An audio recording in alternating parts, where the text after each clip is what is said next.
Hi, di pa kami ngayon sa SM. where are we? Sa Baywalk.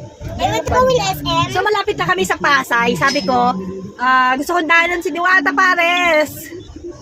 Pero hindi kami kakain kasi depende kung walang pila. Kung pila hindi na kami bababa, daan lang kami kasi nga charan! May kasama akong buniktik na syempre pag may bata kang kasama hindi pwede sa super init. Mainit, super init talaga. So ayun. Eto on the way na kami. Wow. On the way. Maraming tao, makita ko maraming tao sa kaliwa. Ayan, malapit na. Oh my gosh, ayan na, we are here at makikita natin na super daming nakapark ng sasakyan. Ayan na siya. Ayan, daming nakapila. Ayun. Uy, walang nakapila. Ayun. O, diba? Namin siya. Magsiset ako ng time sa gabi. Kami lang, dalawa. Ng asawa kong pupunta. Kasi ngayon, hindi pwede may dala kaming batang maliit. So super init talagang, init ng panahon na susio. Grabe ang init ng panahon.